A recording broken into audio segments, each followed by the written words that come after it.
ये मकर का जो उत्सव है कोई साधारण नहीं। हिंदू धर्म में मकर संक्रांति को यूं ही नहीं मना ली कि तुम गंगा नहाया जाके। और कितने सौभाग्यशाली हो रहे शिवजी नारायण वाले कि गंगा यहीं आ गई शंकर जी के साथ, नहा लो, मौका मिल रहा है, इतने उपाय मिल रहे हैं, कर लो, अपने जीवन को सार्थक बना।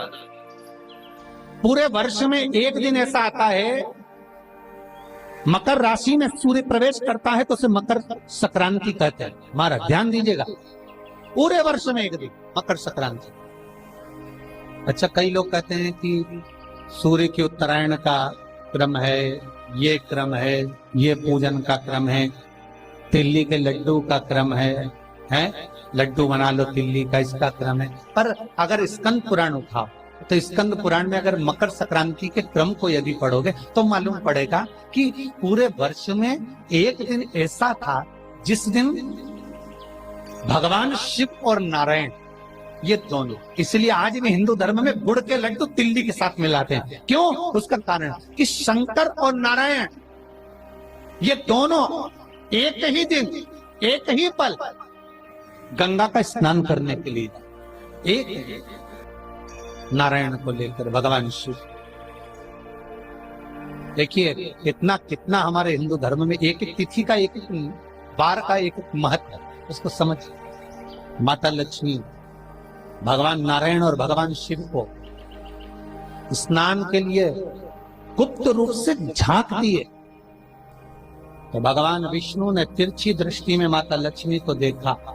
तो माता लक्ष्मी को देखकर भगवान विष्णु शिव जी को देखे तो शंकर भगवान ने कहा, नारायण हमने देख लिया महारानी लक्ष्मी झांक रही, हमने वर दे दिया कि लक्ष्मी का एक नाम गुप्त लक्ष्मी रहेगा, ये छुपी रहेगी।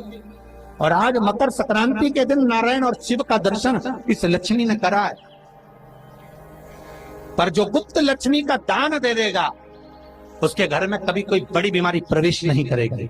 कैंसर जैसा रोग, किडनी और लीवर का रोग नहीं हो सकता। आज भी नियम है कि मकर संक्रांति के दिन एक लड्डू बनाया जाता है गुड़ और तिल्ली का, उसमें 1 का सिक्का 2 का सिक्का या कोई लक्ष्मी उसमें फंसा दी जाती है और लड्डू को पैक कर कर किसी मंदिर में दान दे दिया जाता है। उसको कहते हैं गुप्त लक्ष्मी, जिससे घर में कोई बड़ी बीमारी प्रवेश नहीं, वो केवल मकर संक्रांति को ही हो। तो महाराज सूर्य का उत्तरायण जो प्रवेश है मकर के अंतर्गत वो दोपहर में लगभग 2:30 बजे के करीब में आए, 2:30 से 3 के करीब में आए। आपको ऐसा लगे या किसी की तबीयत थोड़े दिन अच्छी हो रही है, फिर गिर रहा है, फिर अच्छी हो रही है, फिर बेकार हो रही है, फिर अच्छी हो रही है, फिर बेकार हो रही है, दवाई खा रहे हो नहीं लग रही, तो आप जब मकर राशि में सूर्य प्रवेश करे, कल मकर संक्रांति के दिन उत्तरायण जब सूर्य के भाव प्रवेश करे महाराज, दोपहर में 2:30 पौने 3 बजे के करीब में प्रवेश कर जाएगा इतनी बजे, तो प्रयास करना थोड़ी सी काली तिल्ली लेना महाराज जी, उसमें एक बमूल का कांटा लेना, काली तिल, बमूल का कांटा और किसी भी वृक्ष की 5 पत्तियां लेना महाराज, उसको लेकर औषधि ना लग रही हो, जिसका स्वास्थ्य गड़बड़ हो रहा महाराज, उसका स्पर्श कराकर या 21 बार उस पर से उतार कर, और उतारना क्या नाम लेकर है? अवधूतेश्वर महादेव। कौन सा महादेव है? जम के बोलो जरा, अवधूतेश्वर महादेव। शिव जी का एक अवतार हुआ था, अवधूत रूप शंकर का। शास्त्र कहता है कि अवधूतेश्वर महादेव का जो रूप है वो रोग का निवारण करने के लिए, बिना कोई कष्ट आपको लग रहा है तो अवधूतेश्वर महादेव का नाम लेकर काली तिल्ली, वृक्ष की पत्ती और एक बमूल का कांटा लेकर शरीर पर से उतार लो, उसको ले जाकर किसी भी चौराहे पर उसको पटक दीजिए। चौरस्ते पर नहीं डाल सकते तो बहते हुए पानी में डाल दीजिए, बहता हुआ पानी ना मिले तो पीपल के वृक्ष के नीचे डाल दीजिए, पर उसको मकर राशि के प्रविष्ट भाव में ही डालना। निवेदन एक और है,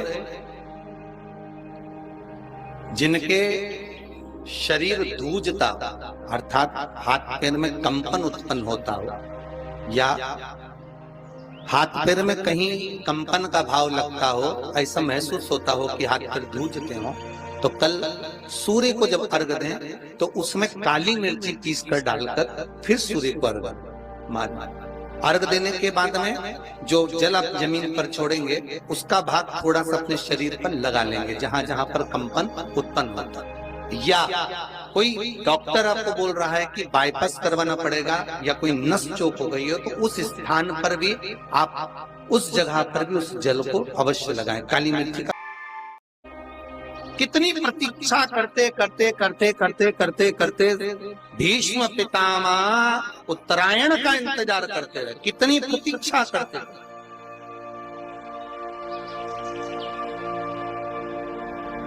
कि कब मौका मिले और कब में स्मरण कब में।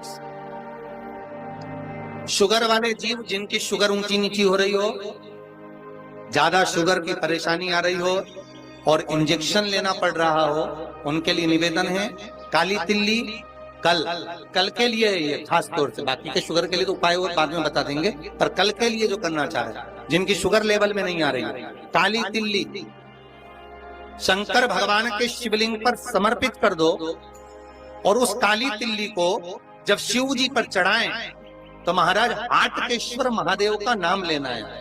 कौन से महादेव?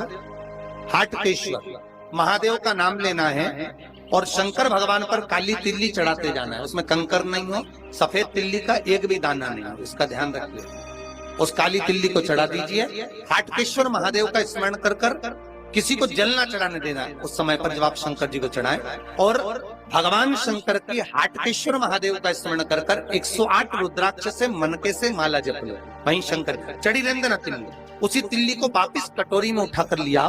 3 दिन तक लगातार उसको थोड़ा थोड़ा कर कर सुबह के समय खाली पेट खाइए, शुगर लेवल पर आ जाएगी महाराज, आपकी शुगर हाई ऊंची नीची नहीं जाएगी। हाटकेश्वर महादेव का स्मरण। मकर का उत्सव, मकर संक्रांति का मिला मौका तो उसको करो। कल मकर संक्रांति है,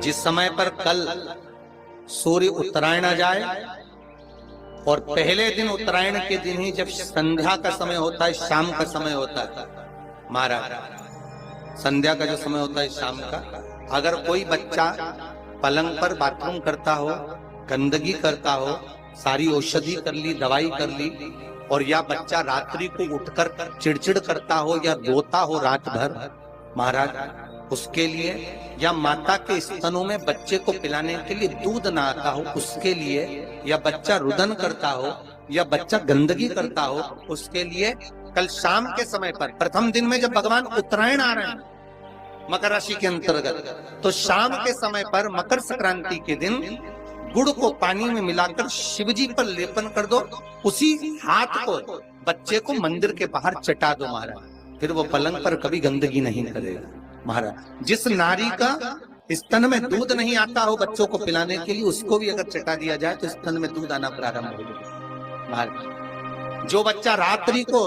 रोता हो, जाग जाता हो, उसको भी अगर वो हाथ चटा दिया जाए तो वो काम करता है महाराज। ये कल के दिन करके देखना, बाद में बताना जरूर हो।